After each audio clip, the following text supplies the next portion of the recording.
Avenida del Medio. Hoy en esta ocasión con un invitado, el señor Leandro Hassan Bracamonte, profesor en literatura y lengua persa, próximamente licenciado, quien tiene la gentileza de aceptar esta invitación para hablar y contarnos un poquito acerca del Islam y ordenar algunos conceptos, algunas ideas que los que no pertenecemos a este credo o a esta fe muchas veces no conocemos. Buenas tardes, Leandro, ¿cómo estás? ¿Qué tal, Manuel? ¿Cómo estás? ¿Todo bien? Muchísimas gracias por invitarme, gracias por brindarme un lugar en tu canal. Para mí es un honor y un gusto estar a tu servicio. Gracias a todos que nos están viendo, los que nos van a ver y bueno, espero brindarles lo mejor. Muchas gracias, Leandro. Para mí es un gusto y un gran honor tenerte acá. Sos una persona de referencia por muchas veces consultado, muchos canales en internet, en muchos programas. Y así que realmente es un honor para mí tenerte hoy acá. Leandro, me gustaría pedirte, si te parece bien para vos, que me ordenes algunas palabras que yo te voy a decir ahora y que las pongas en orden, digamos. Yo pensé para comenzar esta entrevista que vos pudieras contarme las diferencias y la relación que hay entre las palabras Islam, árabe, musulmán y persa. 4 palabras que a veces acá en América las usamos de alguna manera medio como por igual y no sé si necesariamente lo sean. Perfecto. Bueno, en primer lugar, lo que tenemos que diferenciar para entender qué conceptos se encierran en estas palabras es la diferencia entre etnia y religión, ¿sí? Primero, cuando hablamos en el sentido de religión, ¿sí?, que puede ser el sentido general que conocemos en Occidente o bien el sentido particular que conocemos en la tradición islámica, son los conceptos de Islam y musulmán, ¿sí?, que están dentro del concepto de religión, ¿sí? Islam es el conjunto de doctrina y cosmovisión que encierra, ¿sí?, el Islam justamente, y es la terminología con la que se denomina específicamente la religión como sustantivo, en tanto sustantivo. Y el adjetivo derivado de este sustantivo es islámico o islámica, ¿sí?, según cómo tengamos que ordenar la concordancia de género en la oración. Ahora bien, quien practica la religión del Islam tiene como adjetivo musulmán. Musulmán es un adjetivo, ¿sí?, que puede ser flexionado en femenino en la lengua castellana, musulmán o musulmana, ¿sí? Se podría trazar una analogía con cristianismo y cristiano, ¿sí? Bien. Pero al ser dos términos distintos, se genera cierta confusión y se habla, por ejemplo, de islamistas, islámicos, ¿sí?, cuando son cosas distintas, ¿sí? Es decir, una cosa es el Islam y otra cosa son los musulmanes, ¿sí? También esto representa la teoría y la práctica, dado que no siempre o casi nunca lo que hacen los musulmanes representa verdadera y legítimamente al Islam y lo que esta religión propone. Bien, ponemos un punto ahí y vamos a los otros conceptos, al cual yo le agregaría uno más, ¿sí? Árabe, persa y turco corresponden a ciertas etnias o nacionalidades donde mayoritariamente se practica el Islam, ¿sí? Árabe, primero que nada, es una lengua, ¿sí?, de origen semítico, que hace referencia, ¿sí?, a quienes tienen el árabe como lengua materna, ¿sí? Es decir, todos los países que hablen árabe son árabes, tal como Líbano, Jordania, Arabia Saudita, Yemen, Omán, Libia, Túnez, Marruecos, Argelia, Irak, entre otros, donde tampoco hay una unidad, ¿sí? Es decir, dentro de las personas que hablan árabe o las lenguas derivadas del árabe, porque ya el árabe no es uno, como tanto lengua, existen personas de distintas religiones, ¿sí? Como por ejemplo, los cristianos de Oriente, muchos son árabes, pero de religión cristiana. En Palestina, antes de la conformación del Estado de Israel, en Palestina había personas de distinta religión, cristianos, judíos y musulmanes, que tenían como lengua materna el árabe y eran árabes, ¿sí? Y de hecho, muchos de los que han emigrado al Estado de Israel son gente de origen árabe, de lengua materna árabe, pero de religión judía, ¿sí? Entonces acá hacemos una diferenciación entre ambas cosas. Ahora bien, ¿cuál es la conexión que existe entre el árabe o lo árabe y el Islam? Es que el primer lugar donde fue revelado el Islam fue entre los árabes, ¿sí? En la Arabia de la Edad Media. Y a su vez, la lengua en la cual fue revelada el Corán es el árabe. Entonces, para todos los musulmanes del mundo, independientemente de su nacionalidad, lengua materna o etnia, que conforma más de 1.400 millones de personas en el mundo, hay un denominador común de que todos tienen un conocimiento, aunque sea mínimo, del árabe para poder rezar y poder leer el Corán. ¿Sí? Bien, segunda cuestión. Los persas. Los persas, ¿sí? Es una denominación coloquial y general, ¿sí? Para muchos de los pueblos indoeuropeos que viven en el Asia Menor, ¿sí? En el Levante o en el Asia Central. Tenemos que entender de que además de la Mesopotamia, la meseta irania fue uno de los lugares donde se empezó a producir la cultura y la civilización en el mundo, y esto tiene como puntapié la inmigración de 3 grupos de origen indoeuropeo a la meseta irania, que fueron los persas, los medos y los partos, ¿sí?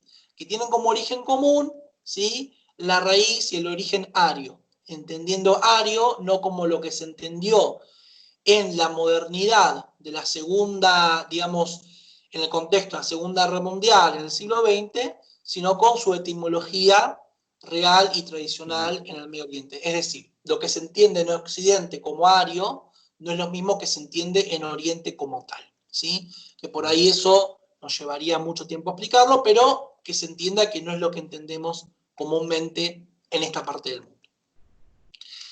Estos pueblos generaron una gran civilización, dado que pudieron amaestrar el caballo y desplazarse rápidamente, eso les generó una explosión demográfica y además contactarse con otras culturas,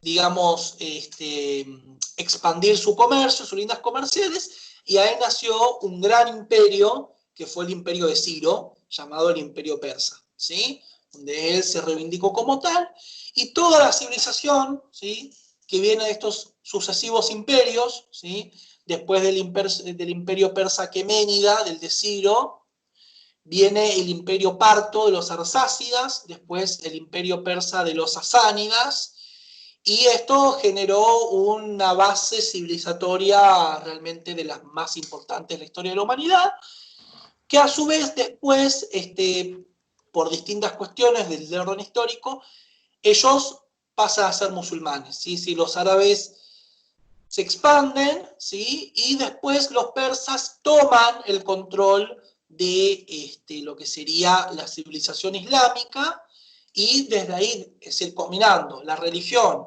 con sus bases civilizatorias, generan un estado muy fuerte, muy influyente, y hasta el día de hoy los persas son digamos, el corazón del Islam, ¿no? Porque si uno ve el mapa de las naciones que mayoritariamente adscriben a la religión islámica, el centro geográfico es Irán, el Irán actual, y además, en cuanto al legado, es digamos, es la nación que más le brindó al Islam y que más se ha esforzado en la difusión del Islam. Después están los turcos. Los turcos son un pueblo de origen altaico, ¿sí?, lo que sería hoy el Asia Central, casi llegando a China, que se expandió y se encontró con los musulmanes, esto muy resumido, ¿no? Porque nos llevaría mucho tiempo desarrollarlo, y se convirtieron al Islam, ¿sí? Entraron a la civilización islámica siendo de clases bajas hasta que lograron fundar un imperio, que es el Imperio Turco Otomano, ¿sí? Que digamos su sucesor sería la Turquía actual, ¿sí? Y además otros pueblos que hablan idiomas túrquicos o relacionados a él, ¿sí? Como Kirguistán, Kazajistán, Azerbaiyán, Turkmenistán, que digamos sería la otra etnia, por así decirlo, más relevante del mundo islámico, ¿sí? Digamos de los países que, las naciones que adscriben en su mayoría a la religión del Islam. Muy bien, muy buena, una muy buena explicación completa, la verdad, muchas gracias. Y me parece muy valioso esto que agregar a los turcos, a los turcos en esta presentación.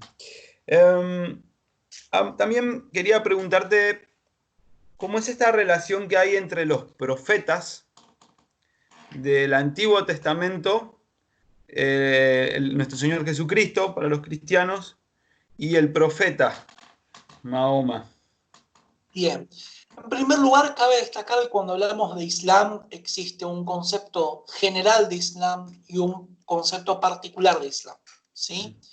La tesis islámica se fundamenta en que no existe diferencia entre los enviados de Dios y se consideran en la tradición islámica que hubo 124.000 enviados de Dios en distintas etapas históricas y a todos los pueblos del mundo, que trajeron un mismo mensaje, ¿sí? Desde Adán hasta el profeta Muhammad, que nosotros los musulmanes insistimos en que se lo llame así. Mahoma es una castellanización, que si bien mucha gente no la utiliza en términos despectivos, otra gente sí, es decir, la edificación de la propaganda islamófoba se hizo desde esa terminología, por eso a muchos musulmanes les choca, ¿sí? Y que además es una regla universal de la traducción de que los nombres propios no se traducen, Bien, ¿sí? Es decir, entonces, si un argentino de nombre Jaime se va a vivir a Inglaterra, no se pasa a llamar James, okay. se llama Jaime, por más que viva en Inglaterra, ¿sí? Entonces el nombre que le corresponde al profeta y que a los musulmanes les gusta que le llamen así es Muhammad. Muhammad. Muhammad.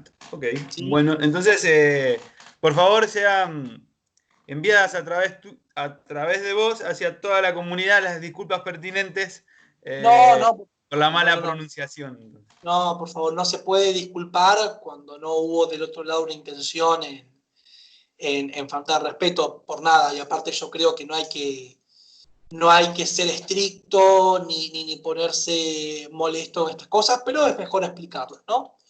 Bien, la tesis islámica se fundamenta entre que Adán y Mohammed hubo 124.000 enviados de Dios que trajeron un solo mensaje, ¿sí?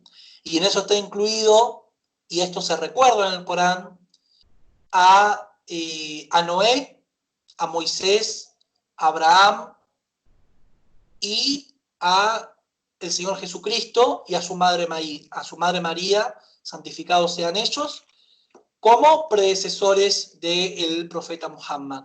Y en especial María es reivindicada en el Sagrado Corán como una mujer que ha sido elegida por Dios entre todas las mujeres del universo. Es decir, existe una jerarquía muy importante en la figura de María, ¿sí? ¿Cómo está representado esto en la Biblia, en los Evangelios? En el Génesis, capítulo 17, versículo 20, existe un mensaje por parte de Dios a Abraham sobre su hijo Ismael, ¿sí? Donde dice, por cierto que de Ismael no nos hemos olvidado y le bendeciremos grandemente, formará una gran nación y 12 príncipes nacerán de él. Cuando se refiere a los 12 príncipes, se refiere a los 12 santos imames de la progenie del profeta. Y cuando se refiere a una gran nación, se refiere a la nación del Islam. Es decir, la familia abrámica tiene dos brazos. Un brazo de parte de Isaac, ¿sí?, de donde nacen judíos y cristianos, dado que las genealogías de Jesús que existen en los evangelios se relacionan a la casa de David, y a través de Ismael, ¿sí?, llegando al profeta Muhammad y sus 12 imames, que eso se refiere a los príncipes, de su progenie. Es decir, la religión es una y la familia es una, ¿sí? Por eso cuando veamos gente que diciéndose llamar judía, diciéndose llamar cristiana, ofende a los musulmanes, ofende al Islam o al santo profeta Muhammad, en realidad se está insultando a sí misma, porque está insultando a la misma progenie a la cual Dios eligió y santificó para hacer llegar su mensaje. Entonces, esta es la relación que existe entre los profetas de Israel, Jesucristo y el profeta Muhammad. Quiero intentar para cada respuesta recomendar un libro. Existe un libro, lo cual yo les puedo hacer llegar a quienes se comuniquen conmigo a través de mis redes sociales, que se llama Muhammad en la Biblia. Ahí esto se desarrolla un poquito más. Y con respecto a la anterior pregunta, para no atrasarme, recomiendo el libro de Seyed Hossein Nasr, El corazón del Islam. Perfecto. Hasta acá la segunda pregunta. Hasta acá la segunda pregunta. Muy bien.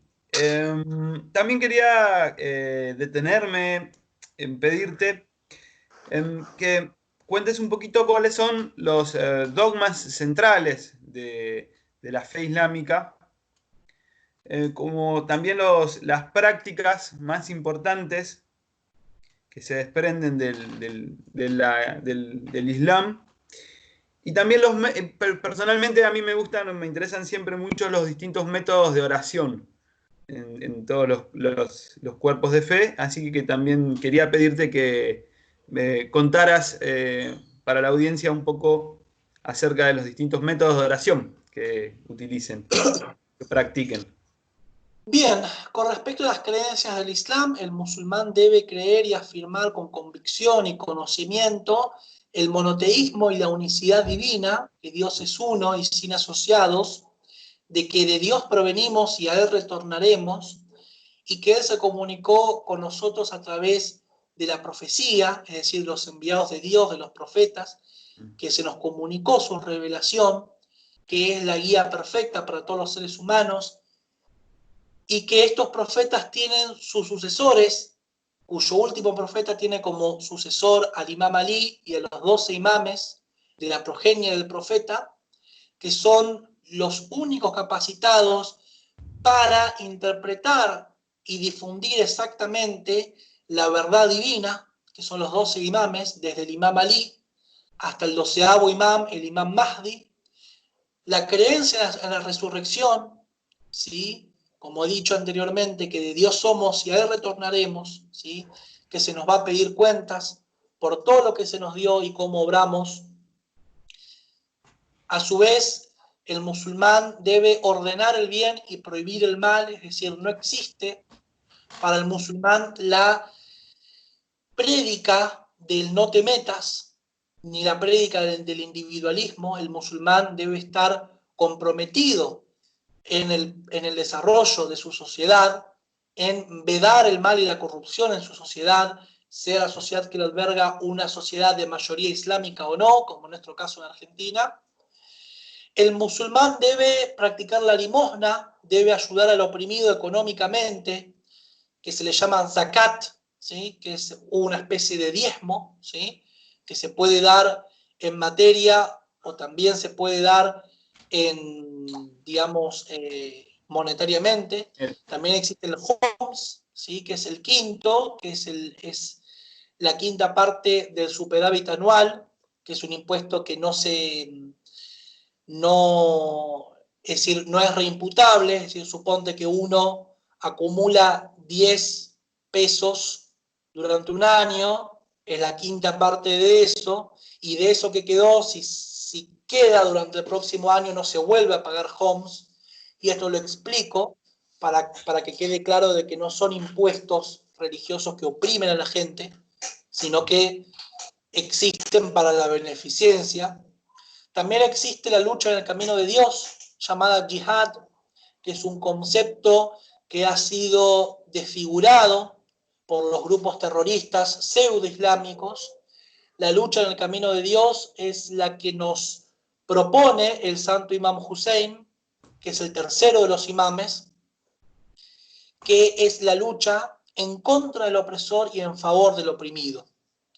Y para eso no se puede ejercer la violencia injusta, como por ejemplo matar inocentes, ya que Dios dice en el Corán que quien mata a un inocente o quien mata excepto para defenderse, es como que si matase a toda la humanidad. Y también la lucha en el camino de Dios implica la purificación interna de todos los vicios del alma que uno puede tener.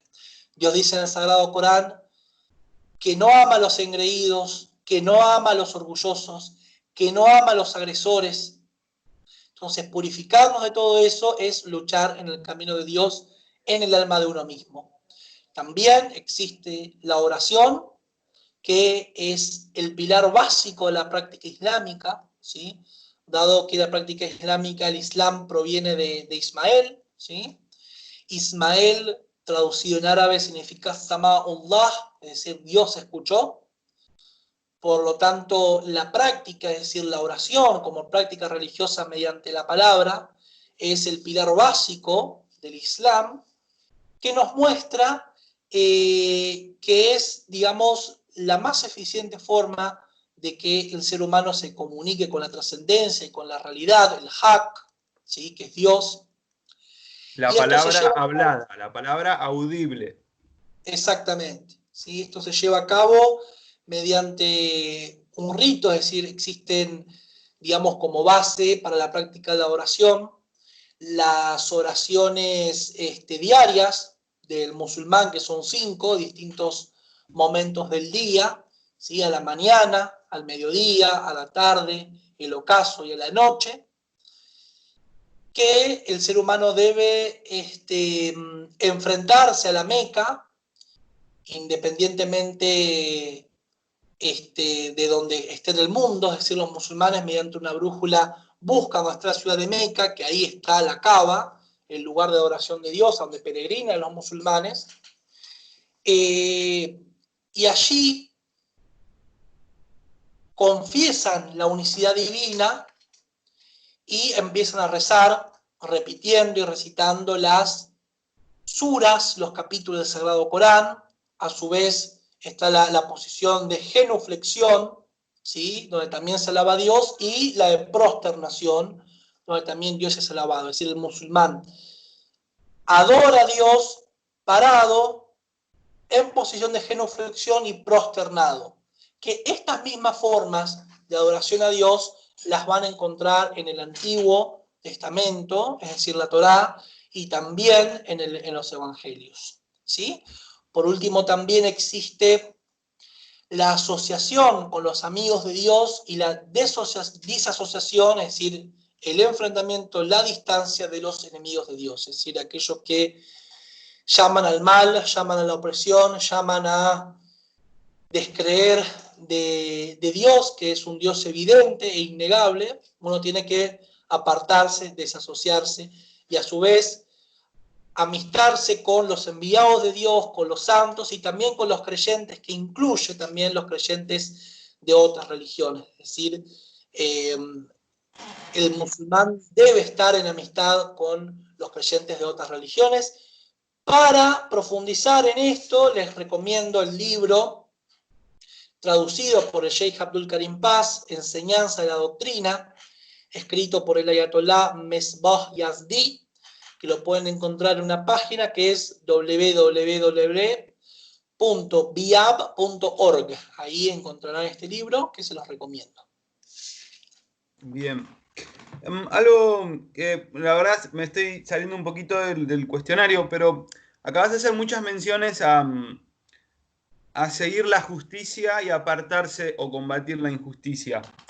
Y hay alguna, por ejemplo, en el Antiguo Testamento están las sabidurías, están los proverbios, hay distintos cuerpos teóricos donde uno puede encontrar referencias a lo que es justo o lo que es injusto, incluso los mandamientos.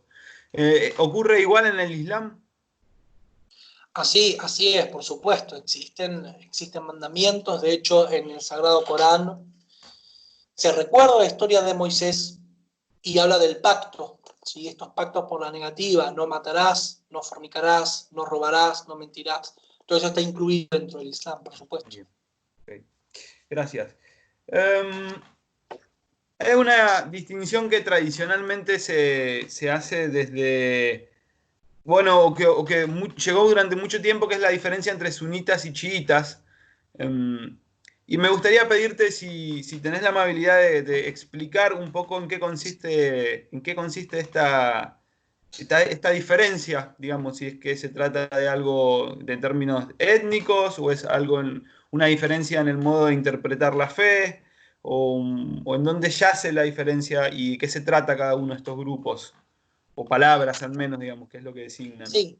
Bueno, en primer lugar, cabría destacar de que muchas veces se hace la difusión errónea de que serían dos grupos tribales que se están peleando, ¿sí? Haciendo referencia al salvajismo o la violencia sectaria, pero cabe destacar que son dos posturas frente al Islam, es decir, tanto chiitas como sunitas están dentro del círculo de la religión islámica, ¿sí? Y que de hecho, amén de ciertos personajes puntuales que llaman a la violencia sectaria, existe un gran acuerdo en el llamado de la unidad, es decir, no abolir las diferencias, pero sí estar en sintonía de la hermandad entre todos los musulmanes, en especial el ayatolá Jamenei hace mucho hincapié en esta cuestión de la unidad. Cabe destacar que son dos posturas frente a la religión islámica, es decir, los chiíes consideran de que, valiéndose del Corán, de que seguir al Islam es obedecer el Corán y al profeta mismo, ¿sí? Más los suníes creen en que el Corán es suficiente. Es decir, hubo un momento, hubo un episodio en la vida del profeta, del santo profeta Muhammad, cuando casi se estaba muriendo, donde hubo una discusión, dado que el profeta dijo: por favor, traed un cálamo para escribir una orden, que sin esta nunca os vais a desviar. Y unos dijeron: no, déjenlo, porque el profeta ya está muriéndose y el Corán es suficiente. Y otros dicen: no, que el profeta hable, ¿sí? Y a su vez hubo otro suceso muy importante, que fue el suceso de Gadir, ¿sí? Donde el profeta, frente a la comunidad, presentó a Ali, a su yerno, como su sucesor e imán, ¿sí? Es decir, es el sucesor del profeta presentado a toda la comunidad, ¿sí? Y que justamente ese día se terminó la revelación del Corán, es decir, ese día existió la última aleya del Corán, donde Dios dice: me complace como vuestra religión el Islam y hoy la he perfeccionado, ¿sí? Es decir, el perfeccionamiento del Islam es el Imam Ali, ¿sí? Es decir, la frutilla del postre de todos los profetas que trajeron la verdad divina está en el Imam Ali, y es el único capacitado realmente para interpretar y enseñar correctamente el Corán y la verdad divina, que es el Islam. Mas cuando el profeta falleció, que esto también es una discusión entre musulmanes, se produjo después un evento, que es el evento de Saqifa, donde se juntaron los líderes tribales y eligieron un califa, tomando como argumento de que el profeta no lo había hecho, lo cual es un argumento carente de lógica, dado que si el Islam es la última de las religiones, eso tiene que estar explícito, dado que fue explícito también cuando Jesús en los evangelios dice: Pedro, sobre esta piedra edificarás mi iglesia. Entonces, entre la tesis católica y la tesis chiita existe un denominador común, en que ambos, enviados de Dios, presentaron a la comunidad un sucesor. Y así es como se divide el imamato que defendemos los chiitas del califato que defienden los sunitas, ¿sí? Y en esto existe digamos, una rivalidad y una contradicción de criterio bastante grande. Ay, perdón que te interrumpa. Sí. Quiero ver si tengo claro esto entonces. Hay en una de en el chiismo, no, vos sos chiita. Sí. Entonces el sunismo, los sunitas proponen el califato que diferencia en la representación espiritual de la representación política. Exactamente. Sí. Mientras Exactamente. que en el chiismo ambas potestades están bajo la misma persona. Exactamente. La representación política y espiritual es una. Así como fue en el profeta, debe ser en sus sucesores. Exactamente. Exactamente. La prueba de esto es que los tres califas que siguen, el primero Abu Bakr, Omar y Usman, le consultaban sobre la religión al Imam Ali, dado que ellos vieron de que era realmente el facultado para el asunto. Y esto consta en los documentos históricos, ¿sí? Es decir, resumiendo, chiismo y sunismo son dos logos distintos, ¿sí? Nosotros creemos los chiitas en que el logos es la revelación en tanto Corán y el profeta junto a su progenie purificada, y los suníes creen que el logos es el Corán. ¿Y cómo repercute esto en términos de naciones-estados? Bien, antes que nada no me quiero olvidar de recomendar un libro que está muy bueno, que es El Islam Chiita de Tabatabai, que también lo pueden encontrar en esta página que cité, la repito, www.biab.org. Ahí está el libro, ¿sí? de Tabatabai, que esto se los va a explicar detenidamente. Con respecto a tu pregunta, lo cierto es que el chiismo fue minoría durante muchos siglos, ¿sí?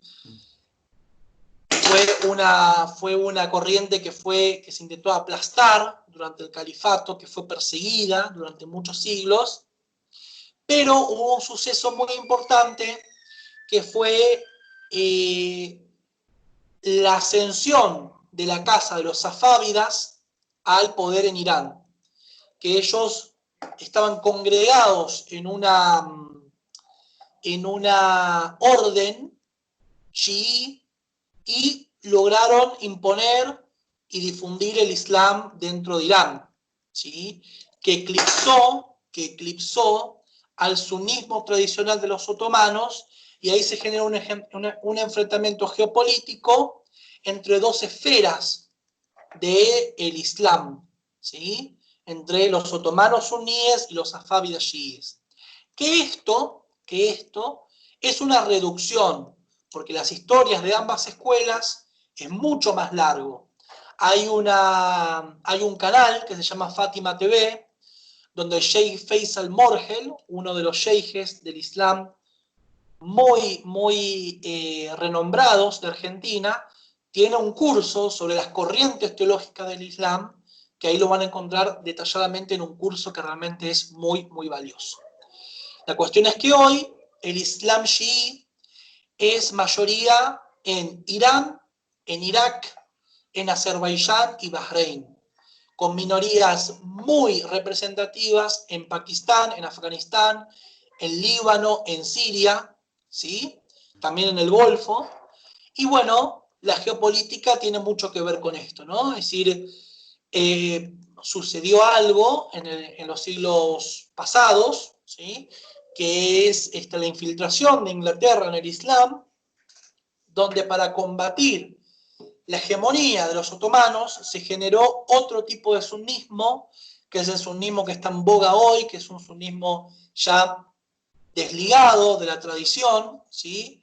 Que es el wahabismo, que está muy comprometido en el literalismo, es una lectura religiosa que abandona la ciencia, que abandona la razón, ¿sí? Son literalistas y por lo tanto fundamentalistas, que fue impulsado para combatir al Imperio Otomano, ¿sí? Que hoy genera otro punto importante en el mapa geopolítico religioso que está representado por Arabia Saudita y sus satélites.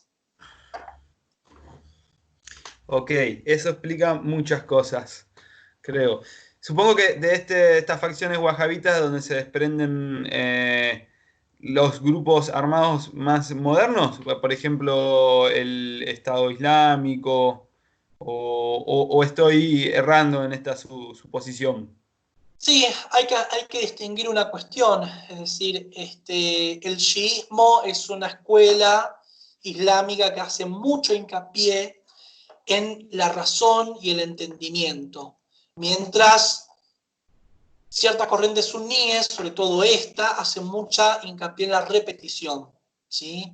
Si uno ve los grandes recitadores del Corán, muchos son suníes, ¿sí? Como por ejemplo, en este momento no recuerdo el nombre de este recitador, pero es un recitador de Arabia Saudita, que es una recitación muy famosa del Corán.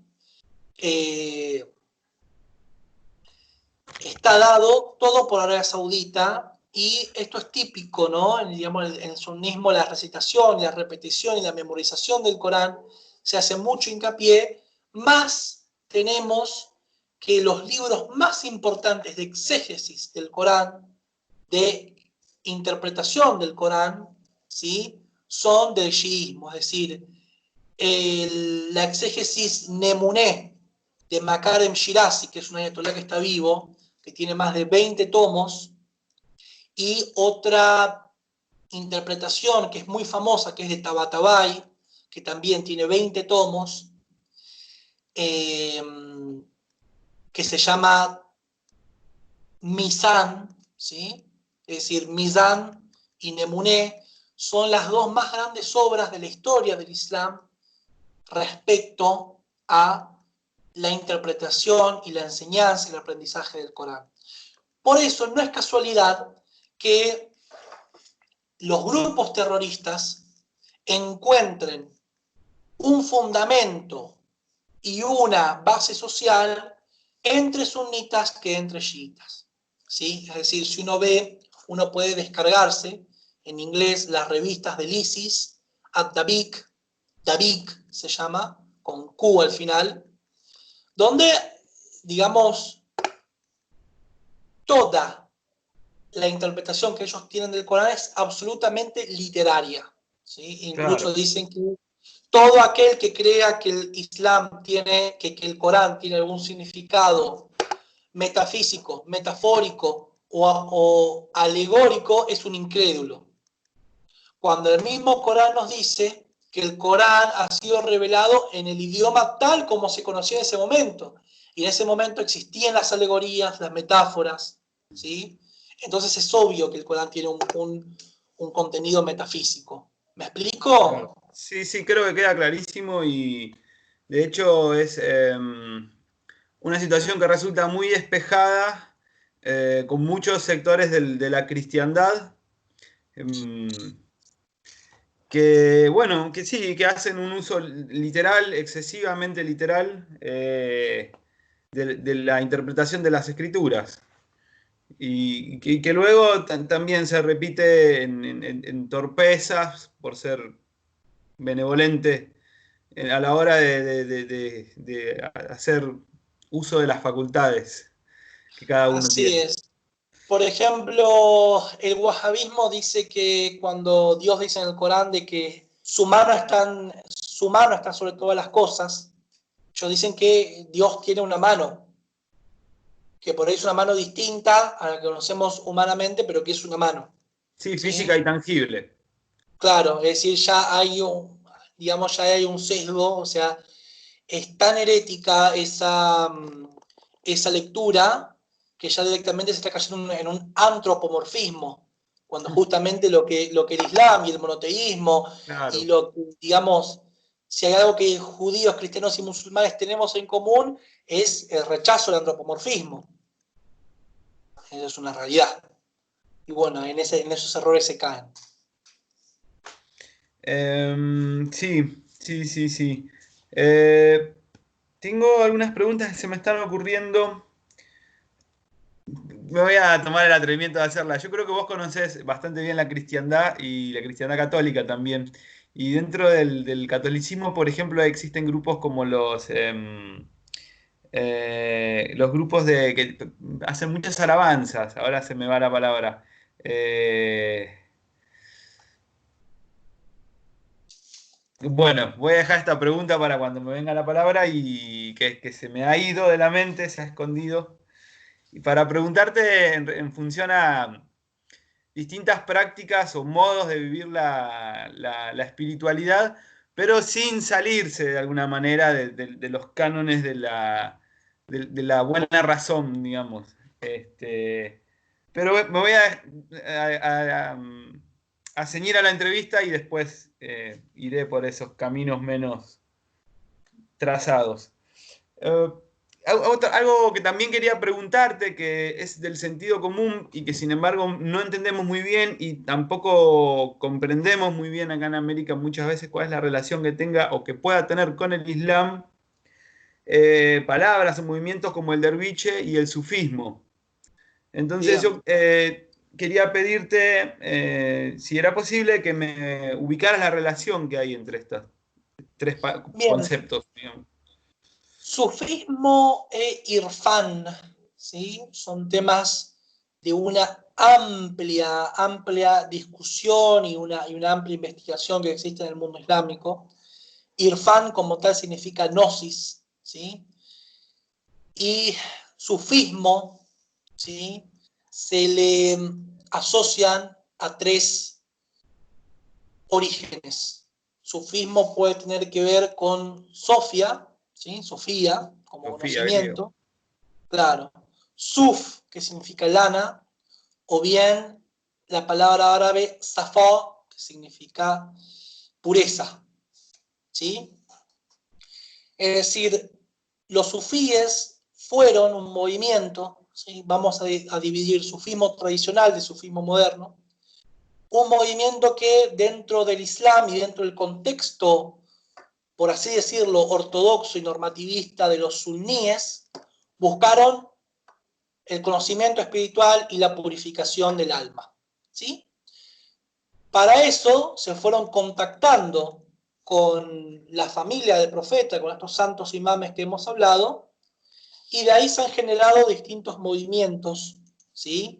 Dentro de distintas órdenes, los sufíes son órdenes, que fueron resguardando este conocimiento espiritual dado por la familia del profeta. La prueba de esto es que todas las órdenes sufíes conocidas hasta el momento tienen como hombre iniciático de su sílsila, ergo su cadena de maestros, al Imam Ali, excepto la orden sufí Naqshbandi, que es muy activa en Argentina, que tiene como hombre iniciático al califa Abu Bakr, pero valga la aclaración de que en su sílsila, en su cadena de maestros, hay también algunos de los santos imames de la progenie profética, dentro de los 12 imames existen, es decir, de alguna forma los sufíes todos abrevan a esto y fueron los encargados de defender digamos, el conocimiento espiritual del Islam en unos contextos particulares. Ahora bien, con respecto a derviche, la palabra derviche eran los practicantes, ¿sí?, del sufismo, que eran personas que se despojaban absolutamente de todo, ¿sí?, y vivían como anacoretas, entregados solamente a la espiritualidad, aunque los santos imames del Islam no siempre avalaban sus prácticas. De hecho, entre ciertos derviches, incluso algunos muy importantes, y los santos imames, hubo debates y encontronazos en el sentido de lo académico y en el sentido del conocimiento de la religión.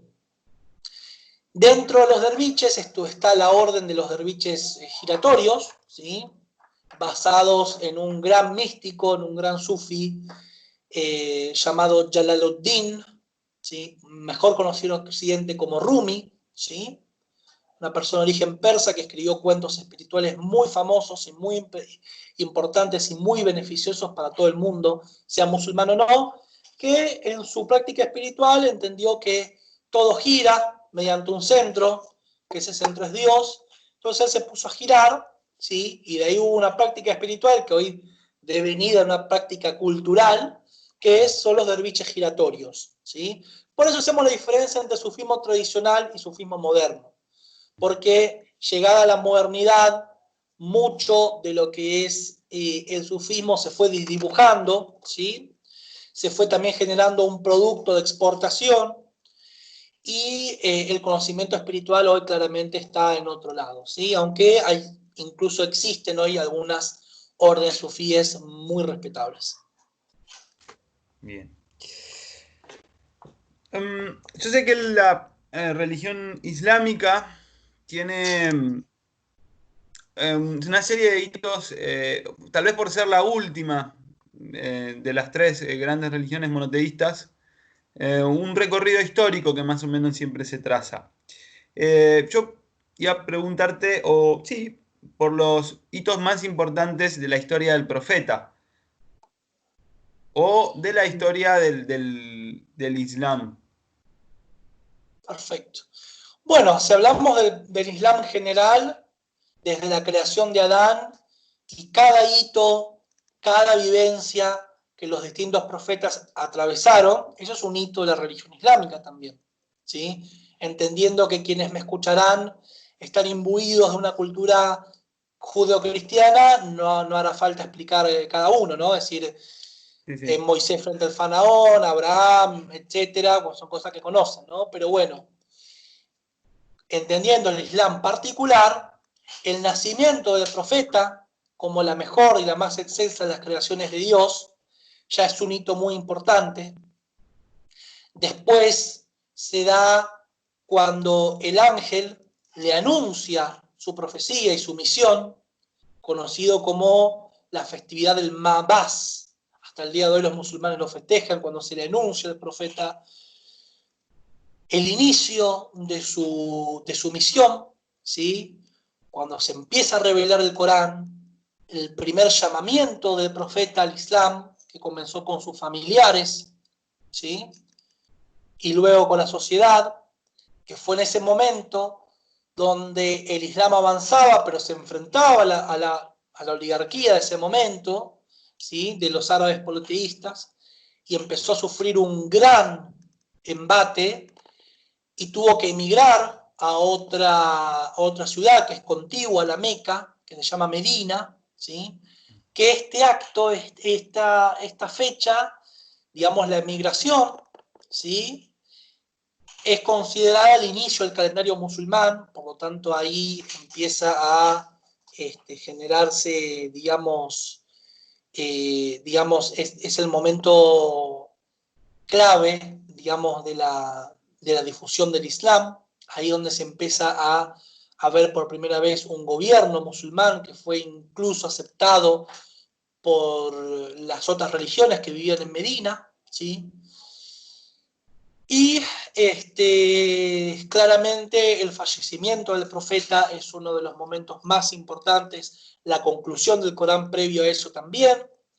Y después tenemos que señalar dos hechos muy importantes. Primero, que son la batalla de Karbala, donde el nieto y tercer imán del profeta, el imán Hussein, luchó contra el califa Yazid, ¿sí?, de la dinastía Omeya, donde se da un hecho que no solamente es político, social, histórico, sino también del orden metafísico, porque fue una guerra desigual, donde el imán Hussein peleó junto a su familia y pocos compañeros que tuvo, frente al ejército de los omeyas, que eran más de 3000, y donde el imán Hussein declaró y confesó antes de levantarse que no se levantaba por un hecho del orden político, ni para buscar un bien terrenal, sino para distinguir la verdad de la falsedad, dado que el califa era un califa que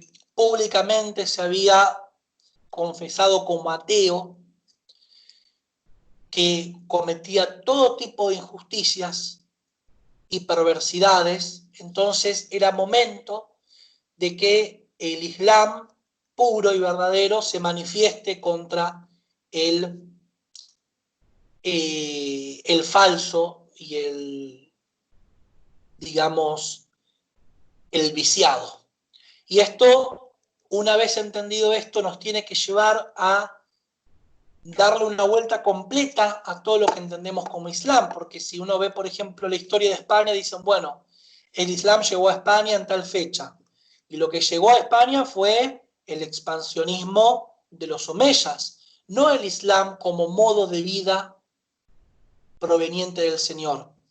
Y uno, al entender la dimensión metafísica de la batalla de Karbala, entiende realmente cuál es el verdadero Islam de cuál es el falso. Y por último, está la manifestación del restaurador divino, que es el imam Mahdi, el 12º imam de la progenie profética, que se manifestará junto con el retorno de Jesucristo para el perfeccionamiento del mundo y para desterrar totalmente y para siempre la opresión de este mundo, ¿sí? Ese sería el último hito de la religión islámica que estamos esperando todos los musulmanes, y que también es un punto de conexión entre todas las religiones, porque todas las religiones esperamos a un Salvador, los cristianos esperan la parucía, los judíos esperan el Mesías, y los musulmanes, sean sunitas o chiitas, la manifestación del imam Mahdi. Entonces, en esa esperanza debemos trazar comunión para lo que es el futuro. Hay algunos pasajes, sobre todo en el Apocalipsis según San Juan, que se han usado como interpretaciones históricas, digamos, tratando de encontrar la exactitud del momento en el que esto va a ocurrir. ¿Es igual en el Islam, en el Corán? ¿Tienen pasajes donde puedan refrendarse o tratar de encontrar estos sucesos que van a ir ubicando Sí, por supuesto, existen, digamos, los paralelismos, lo que llaman los signos del último tiempo, ¿sí?, que nos llaman a entender y comprender el mundo tal como existe hoy, realmente con una exactitud que llama mucho la atención, y de hecho no por nada el gran Allama Tabatabai, de quien recomendé su libro en esta entrevista, estudió a fondo el Evangelio según San Juan para entender esto, porque ya entendía, él se daba cuenta que era el mundo que se nos venía en estos siglos XXI, 20 y 21, ¿no? Pero bueno, lo cierto es que hay que tener mucha cautela con esto, porque hay gente que, digamos, se excede de los límites y busca paralelismos y signos en todo momento, y realmente no es bueno eso. Es decir, Sí, para comprender ciertas cosas, para llegar a ciertas verdades, uno tiene que tener un trabajo intelectual y espiritual muy grande. Por lo tanto, yo, desde mi parte, desde mi humilde posición de profesor de lengua persa, lo que llamo es a la mesura, ¿sí? A la mesura, a la práctica de la purificación del alma, y no tanto a meterse en ese tipo de especulaciones, porque después uno puede terminar realmente en una desviación. Y bueno, cuanto muchas menos sectas ansioso. heréticas, claro, muchas sectas heréticas que han surgido y surgen en base a la manipulación de este tipo de cosas, y lo hacen con intereses espurios realmente, ¿eh? Que eso sería todo otro tema a tratar, pero bueno, como advertencia creo que es suficiente esto.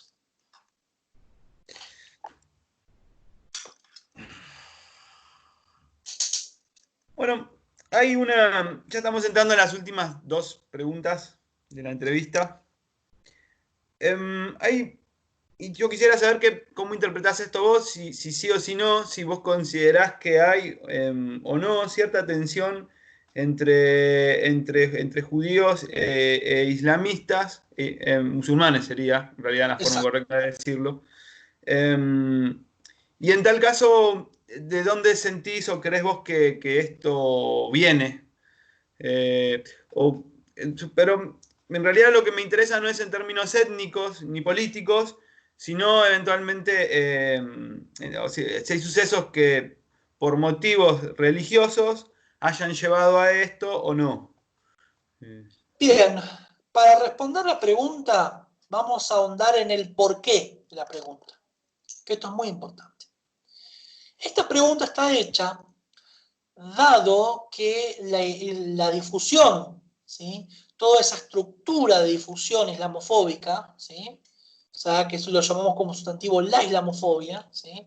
Que es una estructura de difusión, propuso e impuso la idea, mediante los grandes medios de comunicación y la gran potencia que estos tienen, de que el Islam y los musulmanes no pueden llevarse bien con otras religiones o con otras creencias o con otros modos de vida. Se impuso esa idea, ¿sí? De que los musulmanes no pueden no convivir con pueden. Sí. otros. Y en el caso de que puedan, lo pueden hacer cuando los musulmanes son minoría.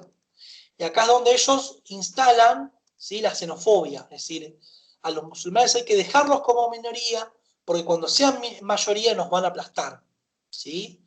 Y que esto son las bases de un nuevo racismo, ¿sí?, en este siglo XXI. Y hay que tener mucho cuidado con eso, ¿sí? La relación entre musulmanes y judíos, musulmanes y cristianos, ha tenido buenos episodios y malos episodios, ¿sí? Y se hace hincapié en los malos episodios para turbar las relaciones. Es decir, el Corán dice que ciertamente vuestros mejores amigos serán los cristianos. En el capítulo, una sura, uno de los capítulos del Corán dice así explícitamente. Y esto tiene que ver porque la primera nación que refugió a los musulmanes fue una nación cristiana. Hoy un rey cristiano en Etiopía, el Negus, que le dio refugio a los musulmanes, ¿sí? Lo cual, para todo musulmán, el cristiano debe ser un amigo, recordando de que el Negus nos ayudó. A su vez, el profeta del Islam, que Dios exalte su alma y le dé la paz y las bendiciones, escribió un pacto con los cristianos de Asia, donde le indicó a los musulmanes que si los cristianos quieren levantar una iglesia, que los musulmanes le brinden una pared. Esto es la palabra del profeta, está documentado, incluso documentado por historiadores cristianos.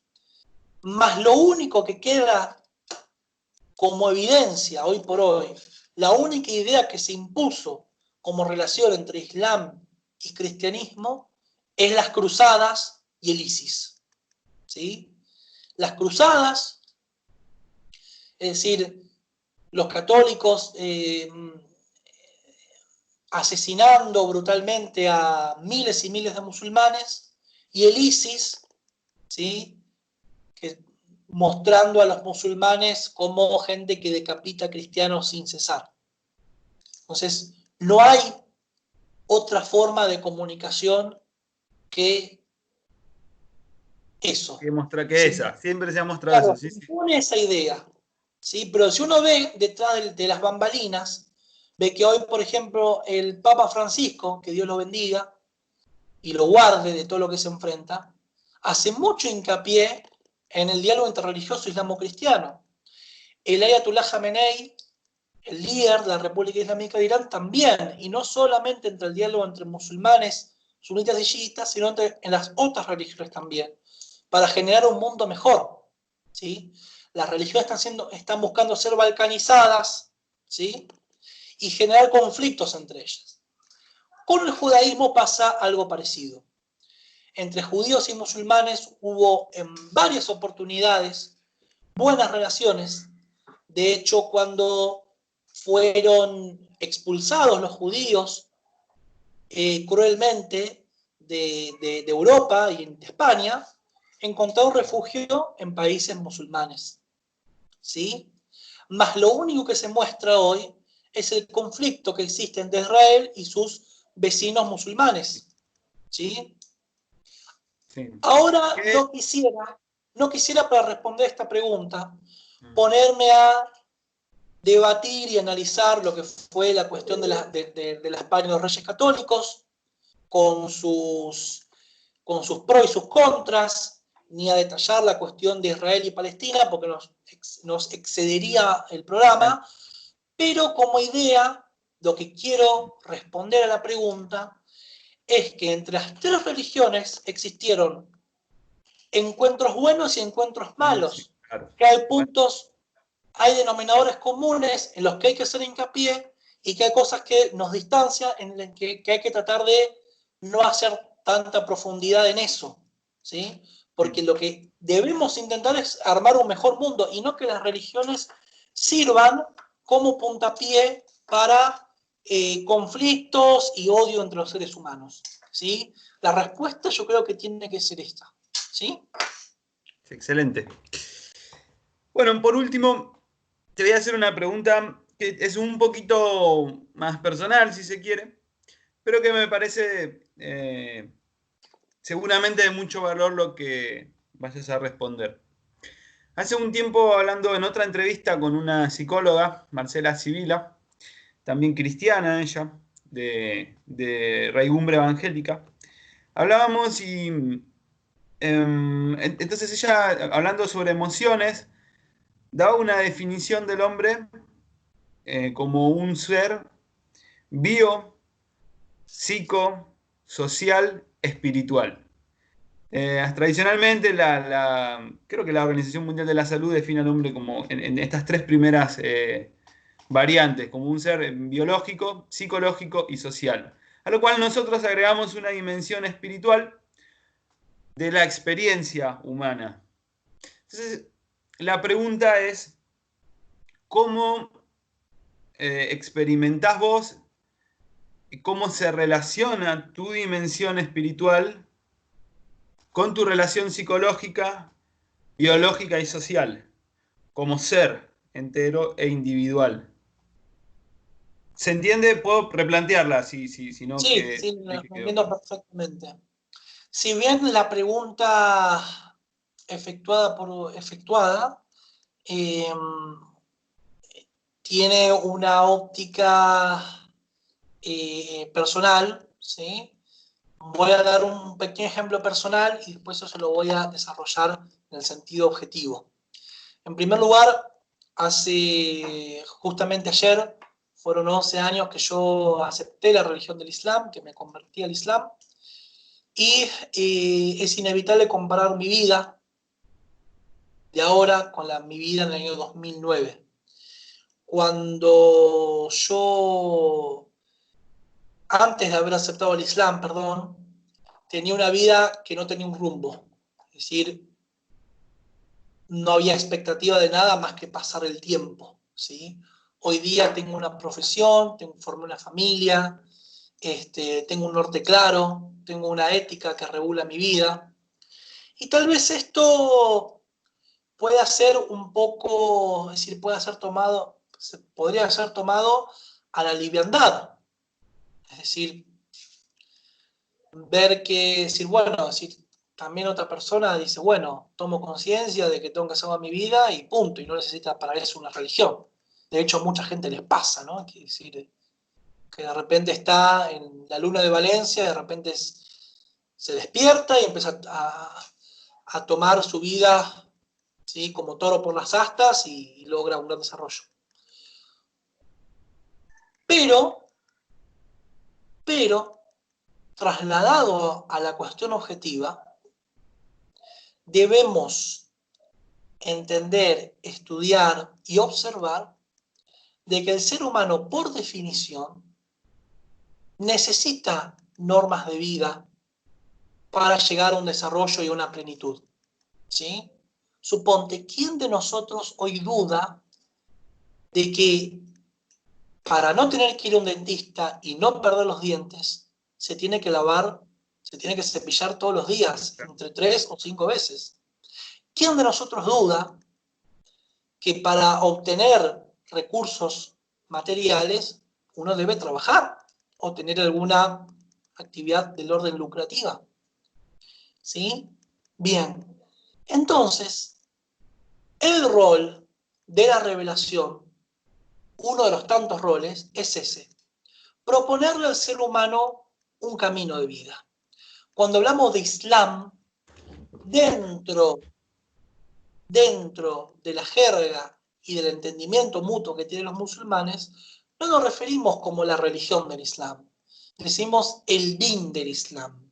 La palabra din, como tal, significa retribución, ¿sí? Que es una palabra coránica, pero de origen persa, lo cual es algo muy, muy, muy interesante de estudiar. Din significa retribución. Es el camino que uno atraviesa que tendrá una retribución. Esa retribución será de orden espiritual y material. Será en esta vida y en la otra. ¿Sí? Entonces el Islam es una propuesta de modo de vida que es el mejor porque viene de Dios. ¿Sí? Y no es casualidad que los más grandes desarrollos civilizatorios y los más grandes modos de vida, los más satisfactorios de modo de vida, tengan que ver con la religión. Es decir, suponte que nosotros extraigamos de nuestra Constitución, ahora en Argentina, o del Código Penal, el no robar, el no matar, el no violar, el no mentir, ¿sí? Claramente nuestra nación perdería el rumbo absolutamente, ¿sí? ¿Y cuántas personas serían dañadas? Bueno, eso a nivel personal es lo que propone el Islam para los seres humanos. Un marco que le permita su desarrollo físico y metafísico. ¿Sí? Espero haber respondido a la pregunta y que sea satisfactoria. Bueno, la verdad es que sí, sí lo es. Hassan, voy a pedirte que te quedes, que no te vayas. Voy a saludar a la audiencia, vamos a agradecerle a toda la gente que haya visto esta entrevista hasta acá. Espero que hayan disfrutado mucho de Leandro Hassan Bracamonte. Ha sido un gusto para mí entrevistarlo.